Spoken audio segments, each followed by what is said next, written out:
Só um minutinho.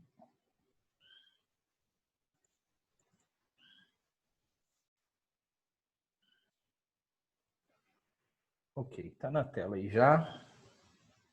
Nós vamos trabalhar esses dois pontos, como eu disse, paciência e perdão, ainda baseado no livro Andando nos Passos de Jesus, conforme Larry McCall, uma coisa nesse sentido.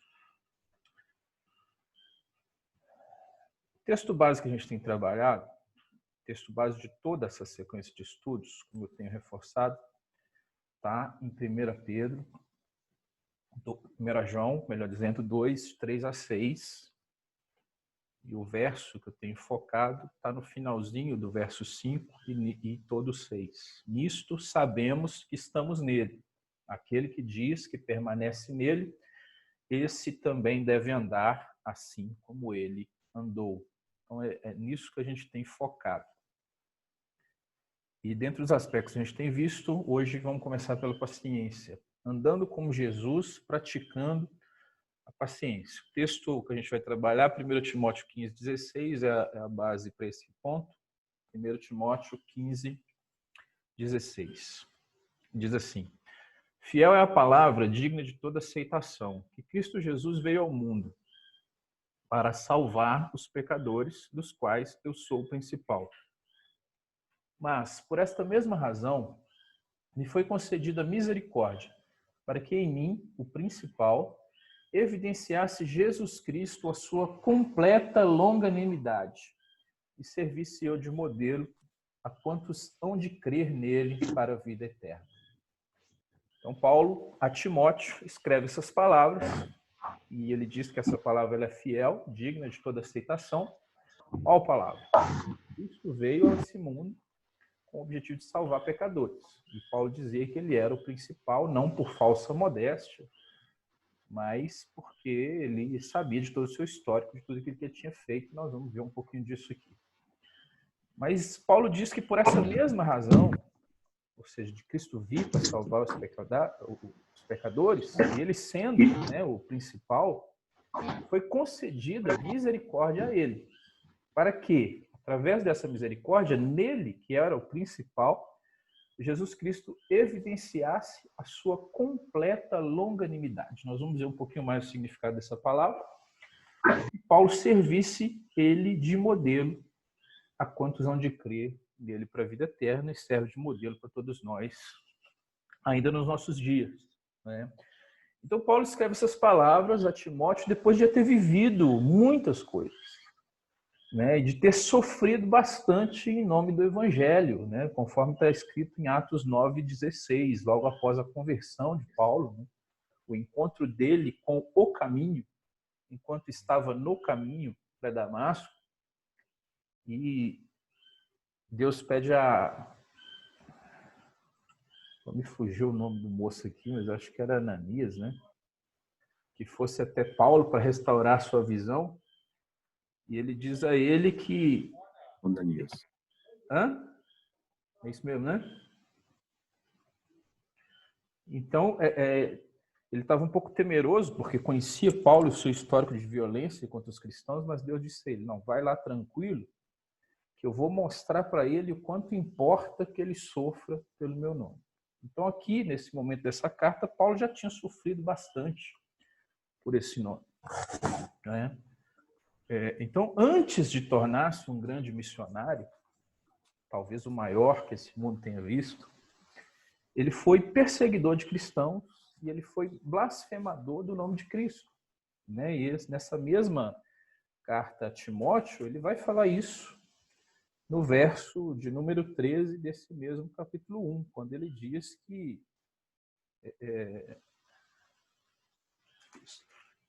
Só um minutinho. Quando ele vai dizer lá que a mim, que noutro tempo era blasfemo e perseguidor e insolente. Então, Paulo foi tudo isso num tempo anterior e ele gozava de prestígio por isso.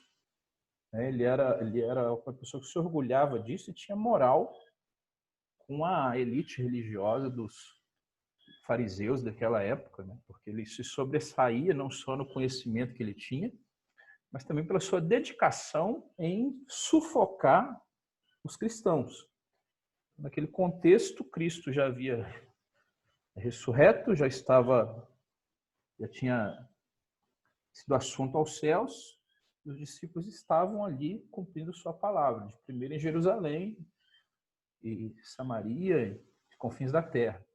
Mas estavam sendo sufocados e Paulo era um importante instrumento nesse sentido, né? Então a gente vai começar a conhecer a história de Paulo a partir do capítulo 8 do livro de Atos, quando narra a execução de Estevão, né, a morte de Estevão, e lá no finalzinho revela que Paulo estava presente ali, né, no capítulo 8, dizendo que as vestes daqueles homens que apedrejaram Estevão foram colocadas aos pés de um jovem chamado Saulo, né? E no verso 3 diz que esse mesmo Saulo assolava a igreja, né? Ou seja, ele perseguia.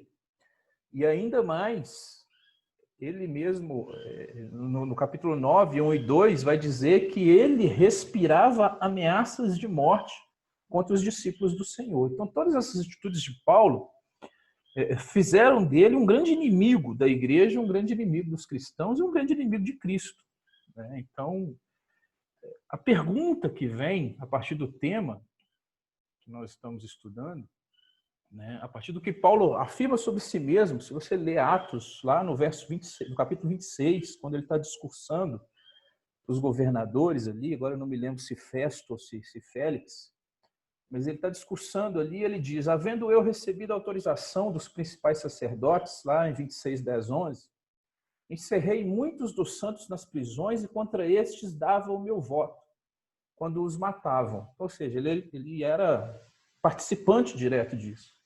E muitas vezes os castiguei por todas as sinagogas, obrigando-os até a blasfemar. E demasiadamente enfurecido contra eles, mesmo por cidades estranhas, os perseguia. Então não tinha limites para suas ações, para aquilo que ele pretendia fazer, né? Então, diante disso, qual o motivo de Cristo não destruir aquele que tão ferozmente perseguia o seu nome e a sua igreja? Então a resposta está no verso 16 de 1 Timóteo. A longanimidade de Deus, conforme a gente leu, né? E ao escrever a Timóteo, ele diz lá que o motivo principal da misericórdia concedida a ele é evidenciar Jesus Cristo, a sua completa longanimidade. Então a gente precisa entender qual é o conceito de longanimidade para que a gente tenha ideia do que significa isso, né? Então a palavra, essa palavra difícil até de falar, né? Longanimidade, a gente não usa isso muito na nossa língua portuguesa, e às vezes a gente nos depara com algumas palavras na Bíblia e a gente não busca o significado real dela, mas ela usada lá no original é o makrotimian, e ela é a junção de duas palavras do grego, macros, que significa longa, e timós, que significa paixão. Então seria longa paixão o significado de makrotimian, que significaria paciência, longanimidade, perseverança, firmeza.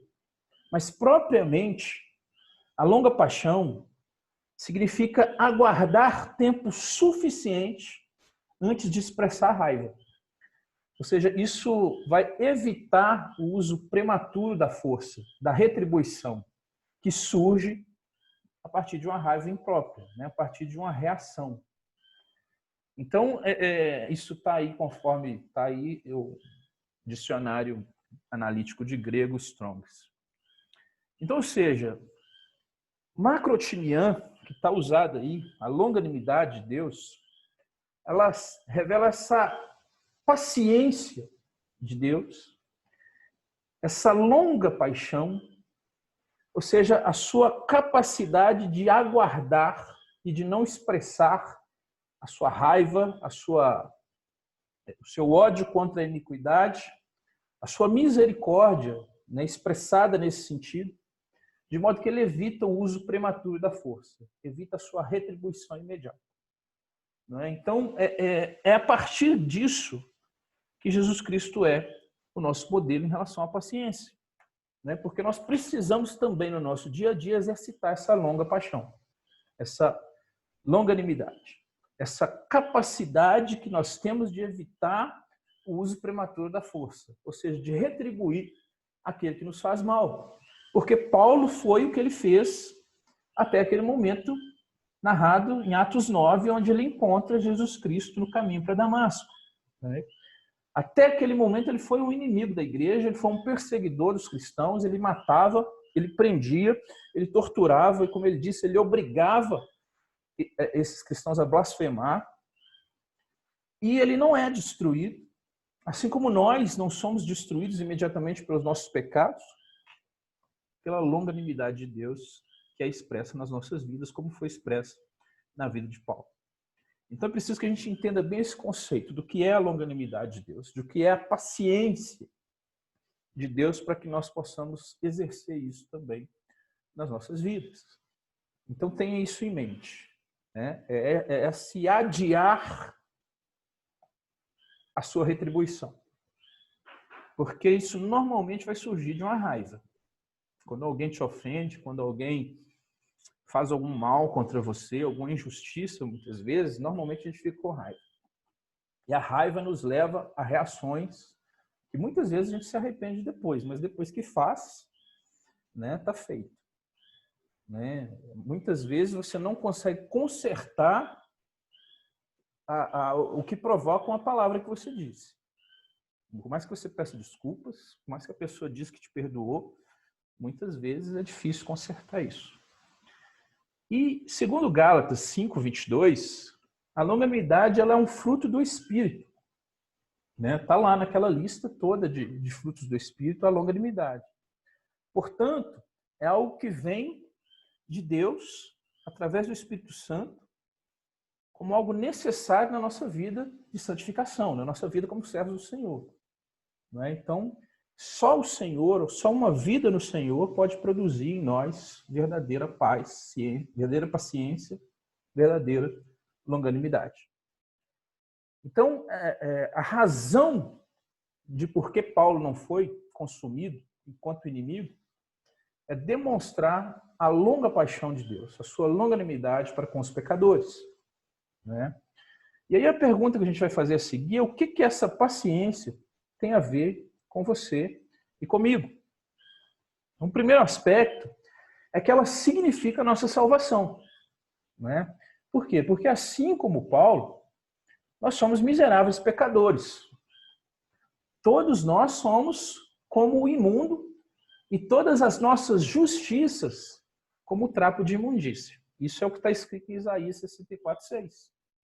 Ou seja, o que Isaías está dizendo é que nós, por mais que nós possamos ter orgulho daquilo que a gente faz de bom, né, das nossas boas obras, daquilo que a gente chama de justiça, por mais que a gente faça isso e tenha algum orgulho, o que ele está dizendo é que todos nós somos imundos. E as nossas melhores obras, as nossas melhores justiças são como trapo de imundícia. Eu não sei se eu estou errado, se eu tiver o pastor me corrija, mas o trapo de imundícia que ele diz aqui era o que as mulheres usavam na época para conter o fluxo menstrual. Né? Então não tinha absorventes no supermercado naquela época, as mulheres se viravam como podiam, e o resultado disso é que ele chama aqui de trapo de imundícia. É o que ele compara a nossa justiça, as nossas melhores obras. Coloquei essa citação aí para a gente ter bem claro isso. O José Mabessa ele vai dizer que todos nós somos um bando de pecadores diferentes que necessitam da mesma cruz. Então nós não temos diferença nenhuma para Paulo. Quando ele diz lá que ele é o principal, cada um de nós poderia se considerar a si mesmo o principal. Né? Então a pergunta a esse respeito que nós devemos fazer é a mesma. Né? Por que Deus não nos esmagou quando nós éramos rebeldes contra Ele? Ou por que Ele não esmaga aquele que ainda continua rebelde? Nós vamos encontrar essa resposta em 2 Pedro 3:9. O texto está aí na tela de vocês aí. Esse texto dá essa ideia. Por quê? Porque ele é longânimo para convosco. Nós vimos o significado de longanimidade, né? A longa paixão. Ele é longânimo para convosco, não querendo que nenhum pereça, senão que todos cheguem ao arrependimento. Obviamente que dentro daquele critério de eleição, nós entendemos esse todos aqui, todos os seus eleitos, né? Até que todos alcancem isso aí, mas nós não vamos entrar nessa questão aqui hoje. Ou seja, até que todos esses eleitos sejam alcançados, ele exercerá paciência para conosco. Com essa causa de não sermos consumidos, né? A misericórdia do Senhor se renovando sobre nós a cada manhã. Ele é longânimo para convosco, é o que Pedro afirma. E aí a gente emenda também Pedro 14:15, que a partir disso, de termos a consciência de que Deus é longânimo para conosco, nós temos que empenhai-vos por serdes achados por ele em paz, sem mácula e irrepreensíveis, e tende por salvação a longanimidade de nosso Senhor. Então isso é muito importante a gente entender isso, né? Então o que ela tem a ver conosco, essa paciência, essa longanimidade de Jesus? Primeiro aspecto é porque ela é a nossa salvação. E o segundo aspecto é que ela tem a ver com o modelo de que nós devemos tratar as outras pessoas. Ela é o nosso modelo. Jesus é o nosso parâmetro. Nós estamos andando como Jesus, praticando a paciência. Então, o segundo aspecto do que ela tem a ver comigo e com você é que ela é um modelo de como devemos tratar as outras pessoas, né? Então, além de expressar a paciência em nossa salvação, Jesus continua a expressar a sua longanimidade em nosso dia a dia, ao nos tolerar mesmo diante dos nossos pecados, porque nós continuamos pecando, nós não somos escravos do pecado, a gente tem falado isso aqui sempre, mas nós não somos livres de pecar, a gente peca. E mesmo assim, Jesus tem exercido a sua paciência para conosco, não é? Então, nós podemos buscá-lo, nós podemos orar, nós podemos nos arrepender e pedir perdão em cada momento, e a promessa de que, agindo assim, nós somos perdoados. Coloquei essa situação, essa citação aí do Spurgeon sobre isso, que eu achei também muito interessante. Diz assim: é um grande ato de eterno amor quando Cristo absolve de uma vez por todas o pecador e o introduz na família de Deus. Então ele diz que isso já é um ato grandiosíssimo do amor de Deus. Mas ele diz assim: mas que condescendente paciência há quando o Salvador, com muita tolerância, suporta as frequentes tolices do seu desobediente discípulo, dia após dia, hora após hora, lavando as múltiplas transgressões de seu errante, porém amado filho. Impedir que flua uma enxurrada de rebeldia é algo maravilhoso, mas suportar o gotejar de repetidas ofensas, suportar como uma perpétua prova de paciência, isso é amor de fato. Então perceba a profundidade disso. Ele está chamando atenção exatamente para isso, né? Porque ele demonstra essa paciência não só não nos consumir enquanto rebeldes, mas nos dar a salvação, mas demonstra essa paciência dia a dia do nosso proceder, porque nós continuamos, infelizmente, pecando. Mas mesmo assim, ele age com paciência para conosco e suporta, como diz o Spurgeon, o que ele chama aí de gotejar de repetidas ofensas. Aquela coisa que vai pingando ali todo dia, né? Então, diante de tal declaração sobre a paciência de Jesus com os nossos pecados diários, né, nós poderíamos perguntar, a partir disso, poderíamos refletir se estamos refletindo a paciência do nosso Salvador à medida que suportamos as irritações diárias de viver nesse mundo caído. E, na verdade, nós poderíamos perguntar até se temos suportado essas irritações, não é? Então, a partir disso que nós vimos até agora, como é que tem sido as nossas ações no dia a dia? Nós temos aí o trânsito, é um teste de paciência impressionante. Nós suportamos os motoristas no trânsito, como nós tratamos opiniões divergentes, sobretudo nesses dias aí de rede social, que todo mundo tem alguma coisa para opinar, muitas vezes sem embasamento nenhum, mas o importante é discordar, né? Então, você fala uma coisa, está cheio de gente para discordar ali. Como é que tem sido a nossa tolerância, a nossa paciência nisso, né? Quando você vai no supermercado ou num comércio qualquer, tem lá um caixa que está com aquele olhar fulminante para você, né, que te trata com falta de educação. familiares, né, que nos irritam ou nos tratam com grosserias, crianças barulhentas, pirracentas, né, adolescentes rebeldes, os idosos, né, com a necessidade que eles têm de conversar, de ter atenção, né, de repetir muitas vezes as mesmas histórias, né, você chega ali e você ouve as mesmas histórias. Como é que você exerce a paciência nesse momento, né? O seu cônjuge, o seu relacionamento, né? Como é que você tem lidado com ele ou com ela? Aquele chefe insensível no seu trabalho que não te valoriza, que está sempre te criticando, está sempre colocando coisa em cima de você. O companheiro de trabalho que está do seu lado, que é relapso muitas vezes, né, que deixa você fazer todas as coisas. Os membros da igreja, nós falamos outro dia aqui, aqueles que são aparentemente os mais fracos, né, como é que nós temos exercido essa paciência no dia a dia? Nós temos expressado a mesma paciência que nós recebemos de Deus com o nosso gotejar de repetidas ofensas, não é? Quão paciente nós temos sido com o próprio Deus, né? Quando nós oramos por algo, nós sabemos esperar a resposta, né? Nós colocamos algo diante de Deus. Às vezes você tem orado por algo insistentemente, você tem sido paciente para colocar a sua causa nas mãos de Deus e aguardar dele a resposta. Ou você tem se questionado se de fato Deus te ouve, se de fato Deus pode fazer alguma coisa, se de fato Deus se preocupa com o que você sente, né?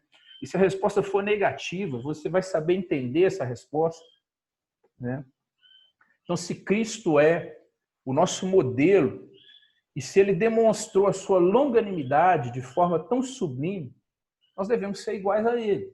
O padrão é alto, mas nós precisamos buscar nos aproximar o máximo desse padrão. Então, para fechar essa primeira parte da paciência, queria fechar com Efésios 4, 1, 2, que diz: rogo-vos, pois eu, o prisioneiro no Senhor, que andeis de modo digno da vocação a que fostes chamado, com toda a humildade, mansidão, com longanimidade, suportando-vos uns aos outros em amor. Eu sou considerado uma pessoa paciente, sempre fui. As pessoas sempre me disseram: nossa, você é muito paciente, e etc e tal. Mas eu tenho percebido que ultimamente a minha paciência está ficando pequena. Assim. Eu até comentei com o Gustavo outro dia, ultimamente eu estou tão ranzinza, né? Estou reclamando tanto de tantas coisas, de tantas pessoas, eu não sei. As pessoas dizem que a gente vai ficando velho e a gente vai ficando realmente impaciente.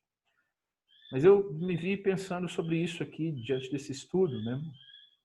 Porque muitas vezes a gente se deixa de colocar no lugar do outro, a gente deixa de ver as situações pelo prisma do outro, e a gente tende a entender que nós somos os donos da verdade, portanto as pessoas têm que estar aqui, no mínimo, né, de igual para igual, e etc e tal.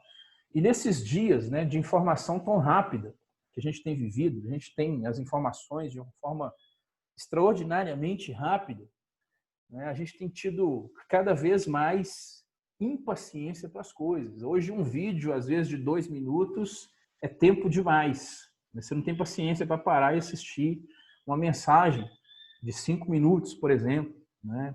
Eu descobri recentemente uma configuração lá do YouTube de adiantar o vídeo. Então, eu coloco o vídeo, às vezes, até 2 vezes a velocidade dele para encurtar o máximo possível. Mas a gente vai sendo bombardeado com essas coisas e a paciência vai tendendo a ficar cada vez menor. Então, sobre paciência era isso. Eu abro agora para os irmãos que quiserem comentar sobre paciência para a gente passar a perdoar, ou melhor, a perdoando como Jesus.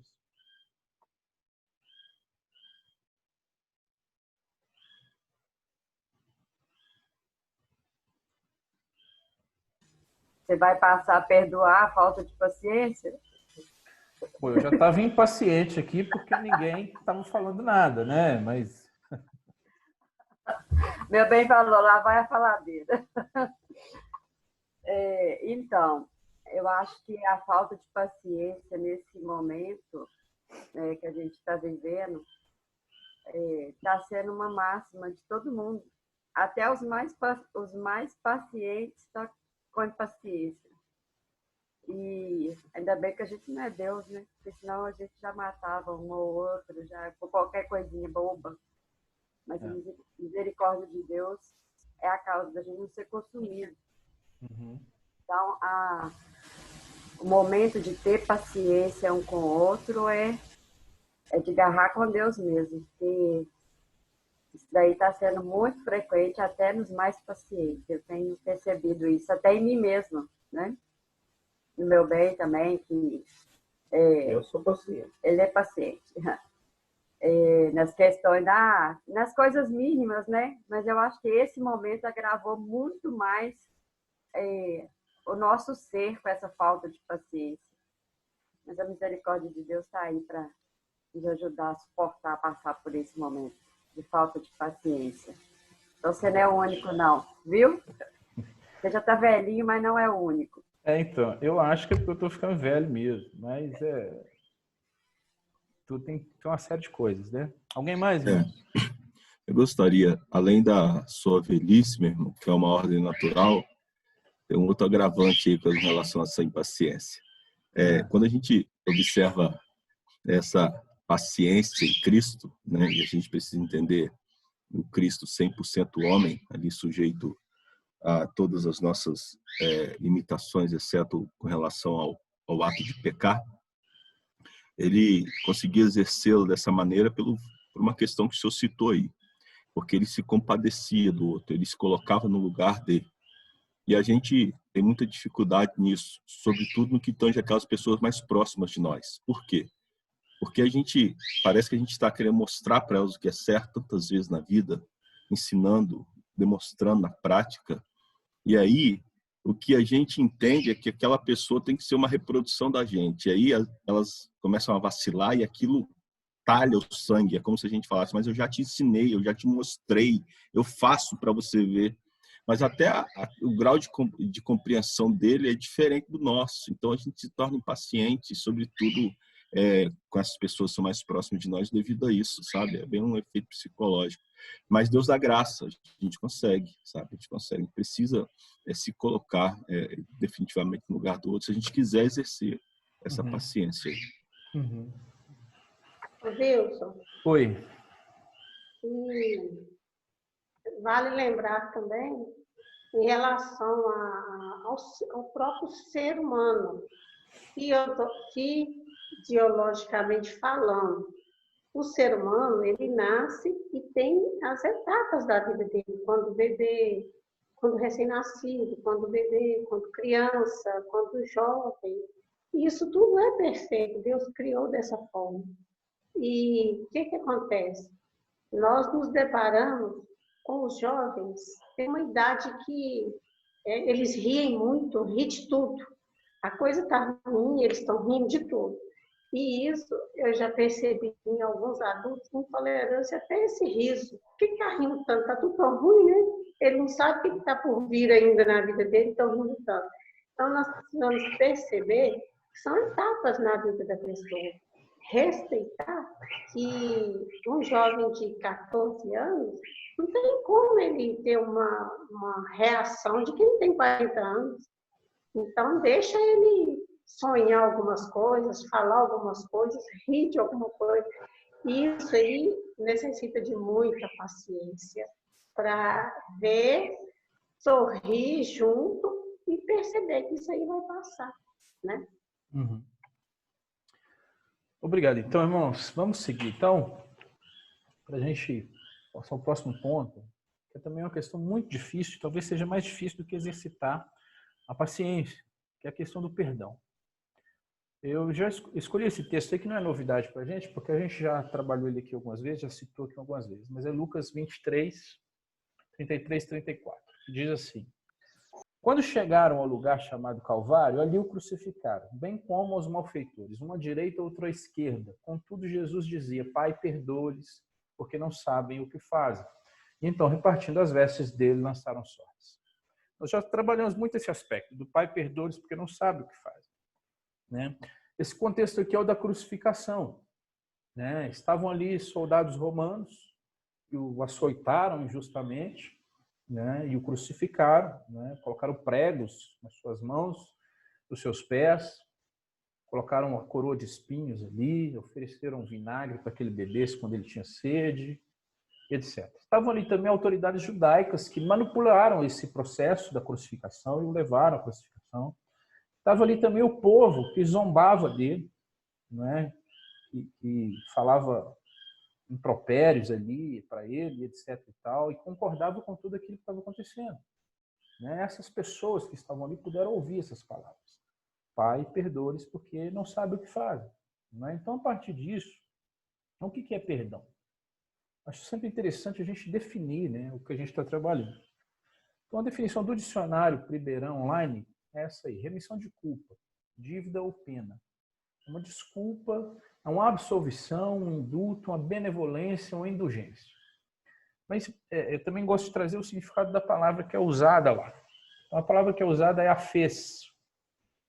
E o significado de afês, de uma maneira mais ampla, seria para mandar embora, deixar em paz, permitir, deixar ir, desistir, cancelar, perdoar, remir. Então, o uso seria envio embora, deixo ir, libero, permito partir, remeto, perdoo, permito e sofro. Então, o que quer dizer isso tudo? Né? Ou seja, eu não guardo mágoas, né? Eu mando embora, eu deixo em paz. Tá? Eu permito que se vá essa dor, essa tristeza, essa amargura do meu coração, esse ódio.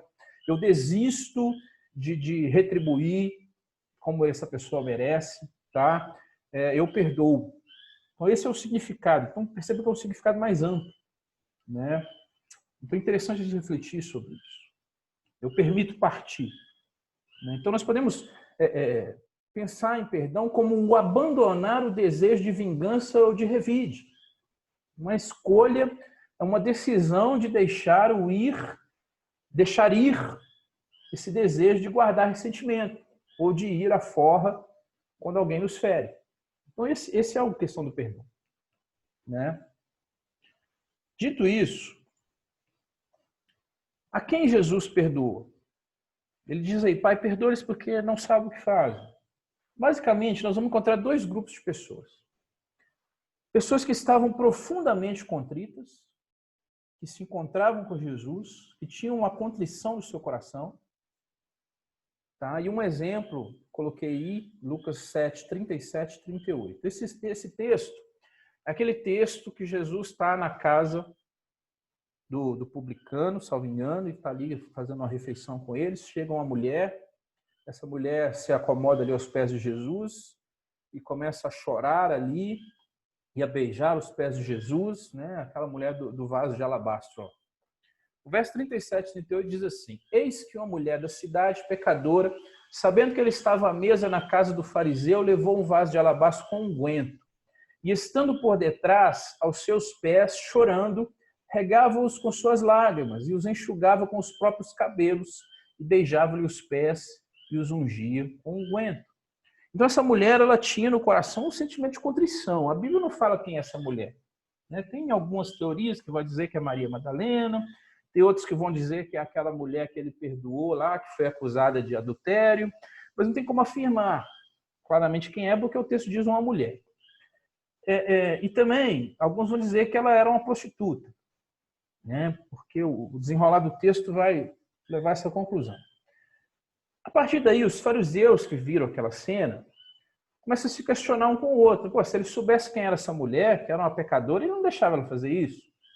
Né? Mas Jesus, conhecendo o que eles estavam falando, começa a contar a história de um credor e dois devedores. Um devia 50, o outro devia 500. O credor perdoa os dois. E ele faz uma pergunta para eles ali. Quem desses dois devedores vai amar mais esse credor que os perdoou?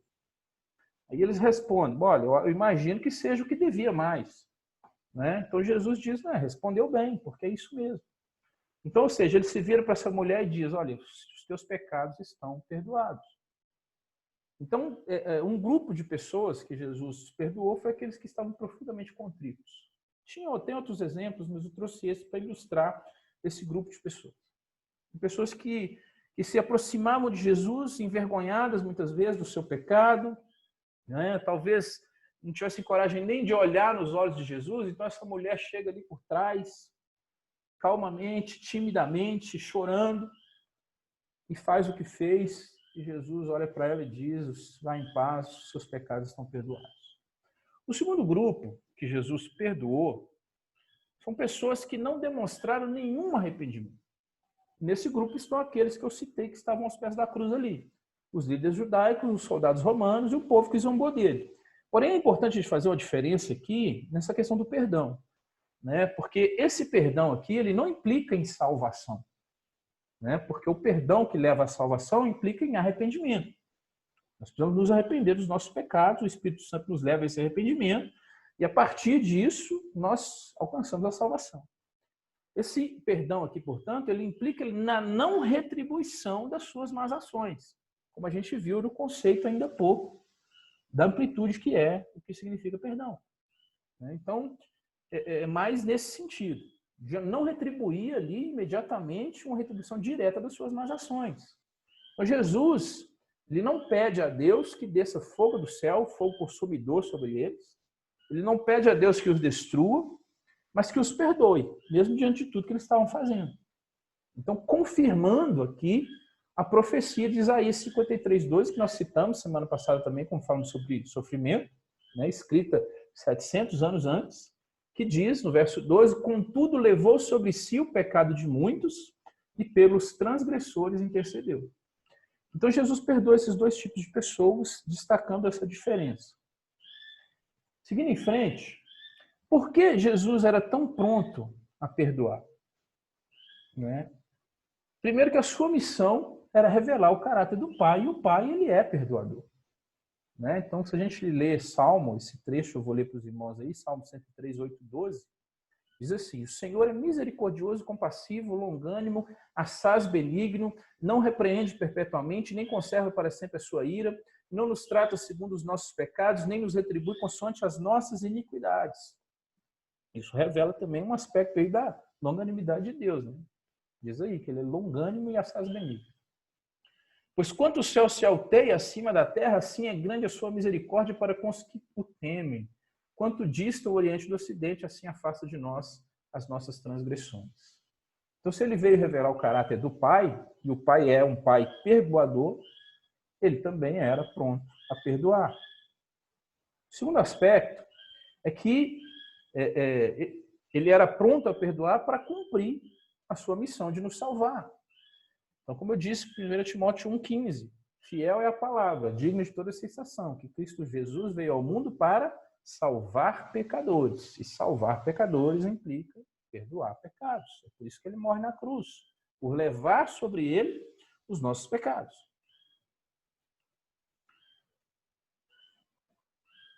Outra pergunta: por que devemos perdoar aqueles que nos ferem?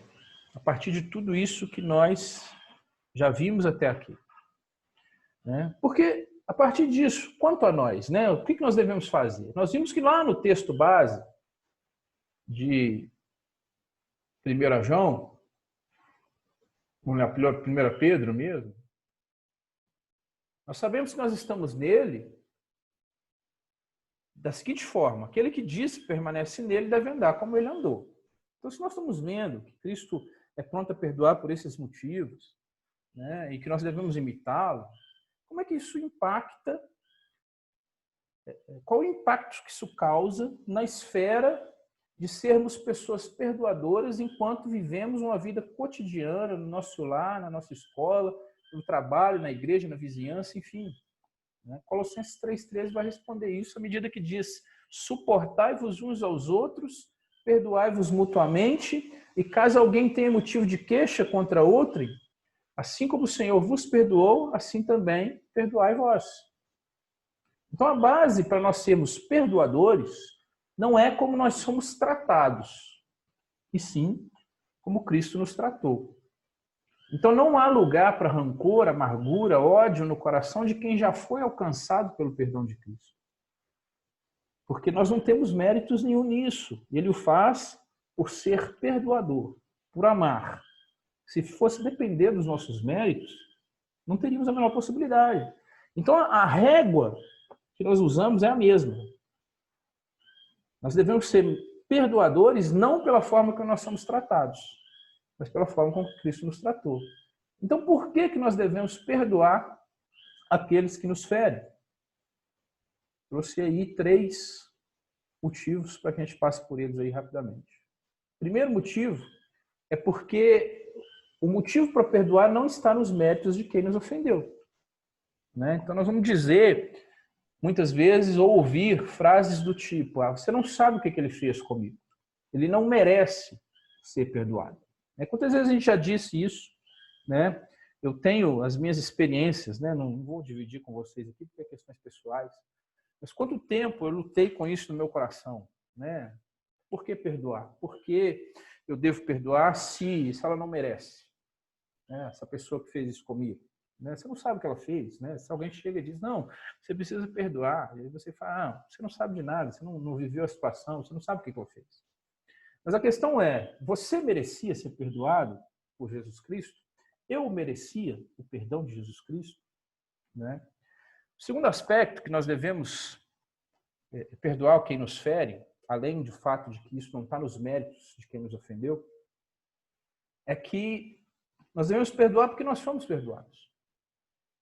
Efésios 4:32 diz: antes, sede uns para com os outros benignos, compassivos, perdoamos uns aos outros, como também Deus em Cristo nos perdoou. O versículo fecha com clareza. Cristo nos perdoou, perdoe uns aos outros. Aqui não diz: avalie o que você sofreu e, se for conveniente, perdoe. Está dizendo para ser benigno uns com os outros, compassivos e perdoar uns aos outros, como também Deus em Cristo nos perdoou. O terceiro aspecto é que nós queremos ainda ser perdoados. Nós falamos do gotejar de ofensa que nós despejamos diante de Deus todos os dias, através desses pequenos pecados que a gente insiste em cometer. E a palavra vai dizer em Mateus 6, 14 e 15 que: porque se perdoardes aos homens as suas ofensas, também vosso Pai Celeste vos perdoará.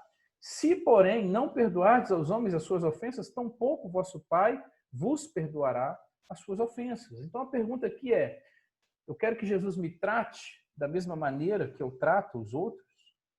Eu gostaria que Deus olhasse para mim em relação ao perdão da mesma maneira que eu tenho exercido o perdão para com aqueles que me ferem, para aqueles que pisam no meu pé, para aqueles que estão ali a cada dia me trazendo sofrimento, né? Aí nós vamos lembrar daquela parábola lá do credor incompassivo, está registrado em Mateus 18. O rei chama um dos seus conservos lá, ele tinha uma dívida para com o rei cobra essa dívida, mas ele clama por misericórdia porque não tinha como pagar.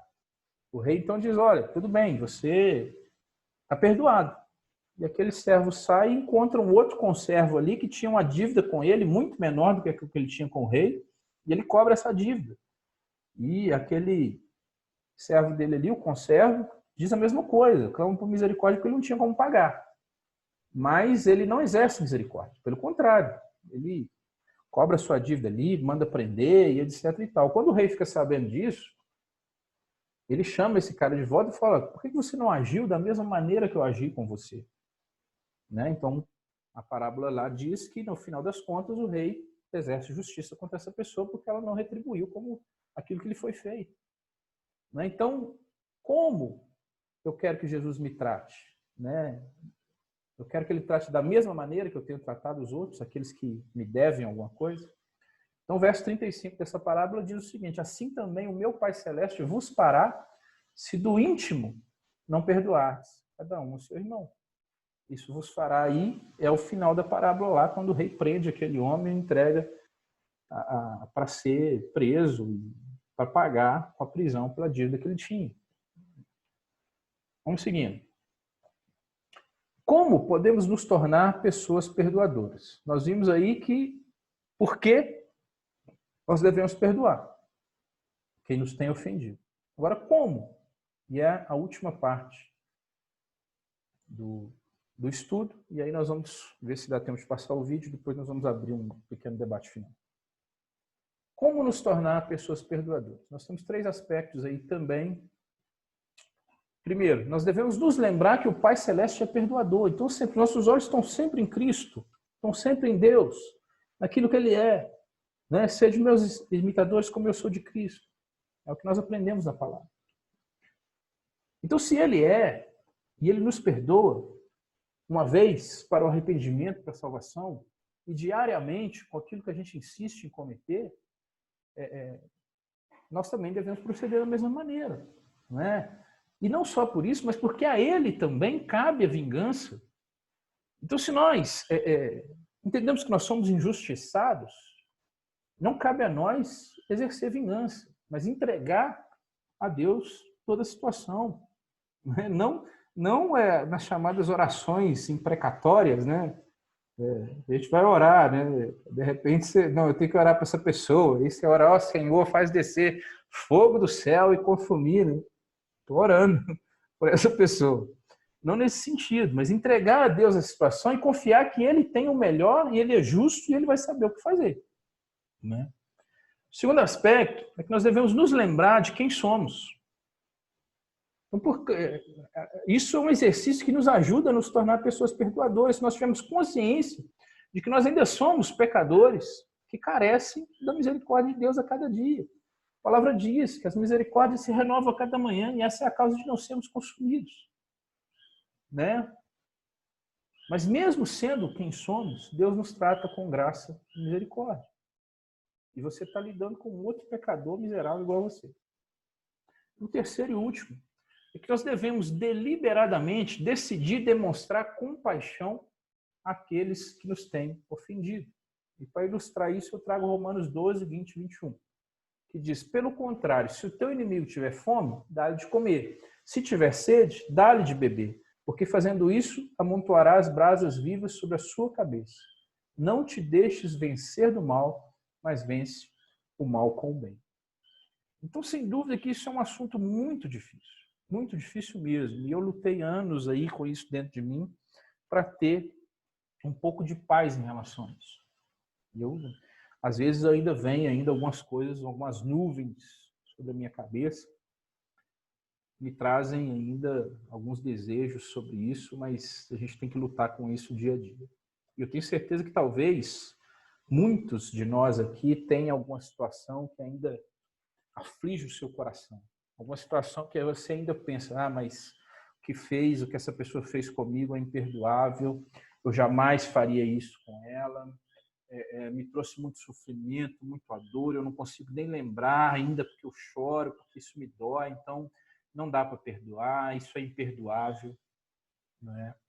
E eu penso que nós devemos sempre olhar nesse momento para Cristo e entender como Ele pôde me perdoar, mesmo eu sendo um miserável pecador, mesmo eu colocando Ele de lado sempre que eu tenho oportunidade, mesmo que eu busque transpor os limites que me são impostos, porque eu acredito que eu preciso ser mais feliz, que eu preciso ser mais pleno, que eu preciso realizar as minhas vontades. Mesmo sendo rebelde à palavra de Deus, né? A gente conhece a palavra de Deus e a gente age com rebeldia sempre. E ainda assim a palavra nos diz, nos garante que Ele é misericordioso e exerce misericórdia sobre nós. Eu vou colocar esse vídeo, acho que dá tempo. Vou parar de compartilhar aqui a tela. Vou compartilhar aqui agora o vídeo. Esse vídeo, irmãos, ele é uma história real. Ele é produzido pela chamada Igreja dos Mórmons, né? A Igreja de Jesus Cristo dos Últimos Dias. Mas eu assisti o vídeo, não tem nenhuma doutrina aqui que a gente recrimine, né? A gente considera os Mórmons, na verdade, uma seita. Mas o que vale aqui é uma mensagem bacana sobre a questão do perdão. Presta atenção na história que vocês vão ver aí, depois a gente abre para uma pequena discussão.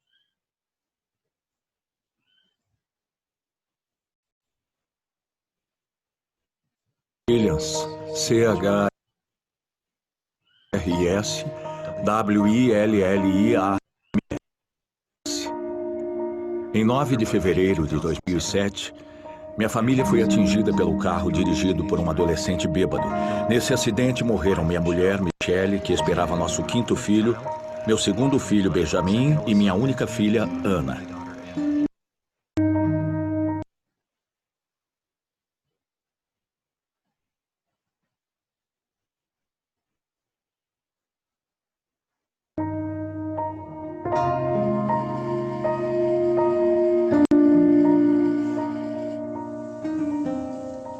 Para nós, aquela era uma sexta-feira normal.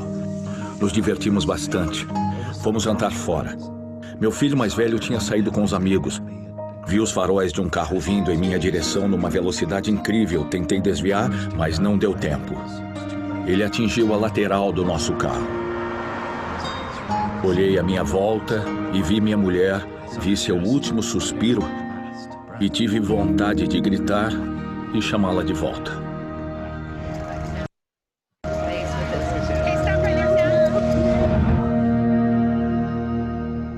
O próximo som foi o do meu próprio choro de angústia pela morte deles. Foi quase como se eu estivesse fora do meu corpo e ouvisse aquilo e percebesse que era eu quem produzia aquele som. Nunca me senti tão vulnerável na vida. Nunca me senti tão esmagado, espiritual, emocional e fisicamente. Quem tem filho adolescente fora de casa depois da meia-noite fica apreensivo quando toca o telefone. Eu levantei, atendi o telefone. Do outro lado da linha, um homem se identificou como sendo da polícia de Salt Lake City. Ele disse que nosso filho Cameron estava bêbado e que tinha se envolvido em um acidente, mas estava bem. Ele disse que nesse acidente 3 pessoas morreram.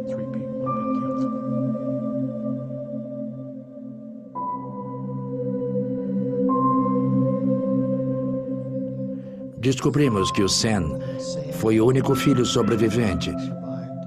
Então fomos para o hospital universitário, onde a família do Chris estava. Mesmo nessa hora em que todos estavam chorando e ele, Chris, estava em uma maca com o pescoço imobilizado, uma das primeiras coisas que ele disse foi: "Como está o rapaz que dirigia o outro carro?" Nos primeiros meses depois do acidente, acho que o que senti foi um choque inicial. O choque de ver que uma parte imensa da minha vida tinha desaparecido. É uma situação extremamente difícil a de ajoelhar-se com vontade de falar com o Pai Celestial quando a gente está se sentindo tão sozinho e angustiado. Essa é uma conversa interessante. Ele não tenta fazer a gente se sentir melhor imediatamente. Primeiro ele escuta. Achei que isso ajudou muito. Ele permitia que eu desabafasse a raiva, mas inevitavelmente voltava a ensinar-me as coisas de seu Filho Jesus Cristo. Quando eu ficava com raiva ou sentia-me muito sozinho, não canalizava isso para o causador do acidente. Canalizava para o Salvador. Quando olhei pela janela do carro, vi o carro que nos atingira virado.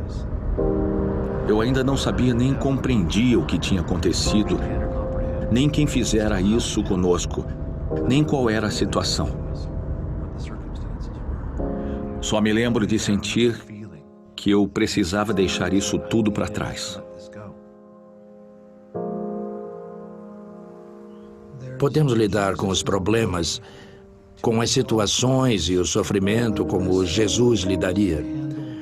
Ou podemos lidar de alguma outra forma. Acho que Chris aprendeu isso cedo na vida.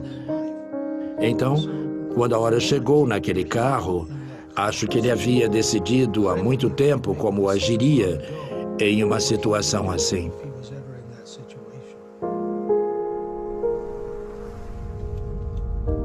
Há mais ou menos um ano, o Chris e o Cameron se conheceram e conversaram pela primeira vez. Quando eu o conheci, estava numa sala e ele entrou com um grande sorriso. Eu não estava sorrindo porque ia conhecer a pessoa a quem eu fizera isso. Ele veio e apertou a minha mão. Ele estava disposto a falar do acontecido e do que sentia. O Chris disse as coisas que o Cameron precisava ouvir sem medir as palavras. E ele disse o que sentia e o que isso significava. Ele quer que eu deixe o que passou para trás. Quer que eu escolha uma data e esqueça o acontecido e siga em frente. Deixe isso para trás completamente. Não dá para explicar. É um sentimento imenso de gratidão, de força, que sinto quando o vejo. E quando vejo como ele agiu nisso tudo. Fomos ao funeral. E depois um de nossos vizinhos, que também esteve presente, veio para mim e perguntou: "Você já leu o artigo sobre o Chris?" O artigo era sobre o perdão.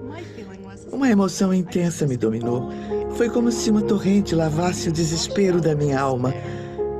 Saber que havia alguém capaz de perdoar assim foi uma experiência libertadora. A de saber que ele era capaz de reagir assim.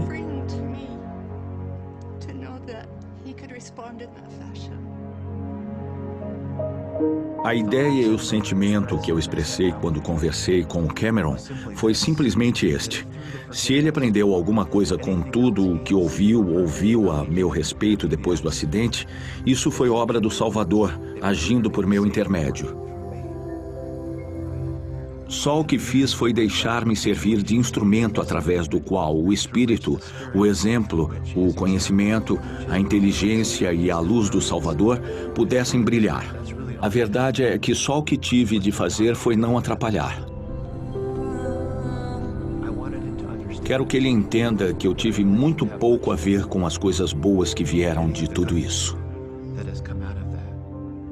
Passou a ser ainda mais importante para mim o fato de que ele me perdoou. Sei que ele me perdoou porque conhece a Cristo, tem um testemunho dele e tem um relacionamento com ele. Agradeço a Deus por permitir que passemos por tragédias e provações. Não porque sejam fáceis, nem porque queiramos que aconteçam, mas porque ajuda-nos a amar. Essa é outra bênção maravilhosa, pois nela vi o meu irmão.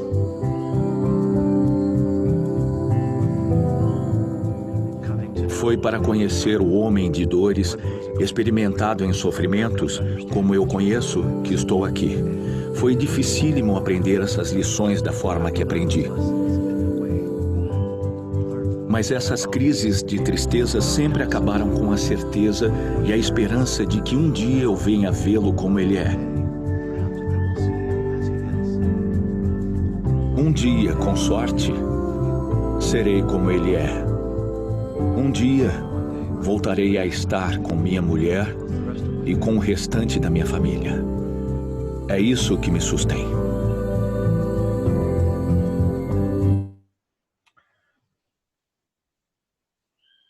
Ok, meus queridos. É possível. É possível exercer o perdão. Quem quiser falar, está aberta a palavra para que a gente possa encerrar.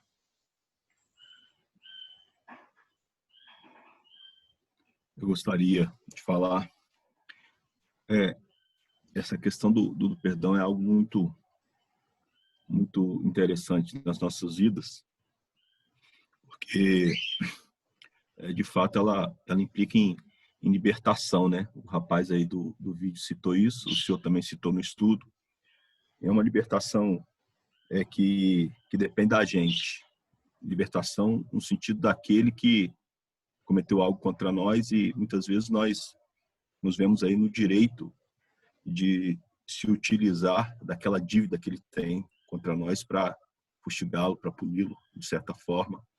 E quando há essa liberação desse perdão, há esse cancelamento de dívida, há esse sentimento mesmo, vai em paz, vai viver sua vida, né? Eu te perdoo.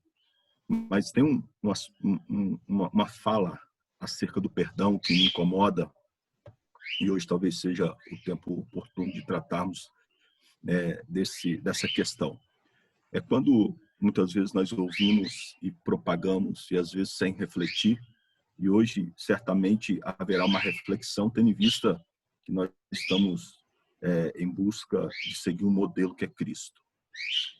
E eu tenho razões teológicas, bíblicas, para afirmar isso. É quando nós falamos que o perdão é necessário, mas a convivência não. Eu fico pensando acerca do Cristo que me perdoa diariamente. Se ele olhasse para mim e falasse, Cláudio, eu te perdoo, mas intimidade contigo a partir de hoje eu não quero ter mais. Então isso é muito sério, muito profundo. Isso propaga uma inverdade acerca do perdão. Nós perdoamos, nós realmente cedemos essa misericórdia, essa libertação à pessoa. E se necessário for, se Deus quiser que eu ainda assim tenha que conviver com ela, ainda que seja debaixo do mesmo teto, vendo todos os dias. Se eu quiser realmente evidenciar essa perspectiva do perdão liberado por mim na minha vida, eu tenho que me sujeitar a isso. É duro? É. Aí entra, obviamente, o texto que quantas vezes devo perdoar meu irmão, porque certamente essa aversão a conviver mesmo tendo perdoado, o que é uma paz a qualquer custo, e nós não estamos vivendo com base em paz a qualquer custo, nós vivemos com base ao custo do sangue de Cristo, né? A gente precisa observar isso aí. Então, quando a gente se dispõe no coração, ou dispõe o coração a pensar dessa maneira, de perdoo, mas não quero conviver, é possível que isso seja uma retribuição da nossa parte, sabe? Ainda que impensado, ainda que inconsciente. Então, nós precisamos perdoar nos moldes bíblicos e, se necessário, precisar conviver, e vamos conviver. Isso é muito comum na igreja, viu? Algumas pessoas fazem algumas coisas entre irmãos ali, aí aquilo vira uma guerra, e o diabo se aproveita disso e fica um negócio muito chato na igreja, né? Então, é pôr uma pedra em cima mesmo, viver aqui para frente, e se a pessoa vier fazer de novo comigo, que é possível, e eu também faça com alguém, a disposição é de perdoar, perdoar, perdoar, perdoar, perdoar. Só olhar para Cristo, é o que Ele faz conosco, tá? Até que Ele volte e cesse, obviamente, essa luta, essa peleja nossa, tá bom? Deus nos abençoe. Mais uma vez, obrigado. Amém. Alguém mais, hein?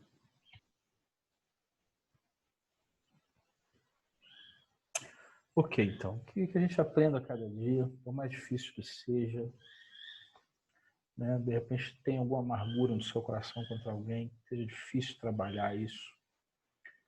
Ore, coloque isso diante de Deus, para Deus trabalhar isso no seu coração. Tenho certeza que você vai se sentir mais leve, vai se sentir realmente liberto desse peso, de carregar isso. E você pode ser instrumento, como foi no caso do vídeo, para que essa pessoa seja alcançada pela graça e pela misericórdia de Deus, né? Então, é isso que nós precisamos fazer, ok? Vamos orar para encerrarmos. Deus amado, nós te agradecemos por essa manhã, por esse tempo passado aqui diante dos irmãos. Abençoa a vida de cada um dos que aqui estão, ó Deus. Os teus ensinamentos possam impactá-los, como tem me impactado a cada dia, estudando esse assunto, tendo Cristo como modelo e vendo o quão longe desse objetivo tem estado. Que o Senhor me conduza a me aproximar dele, desse alvo que é Cristo, ó Pai, assim como cada um dos irmãos aqui. Abençoa-nos nesse dia, nós agradecemos a tua graça, a tua misericórdia, em nome de Jesus. Irmãos,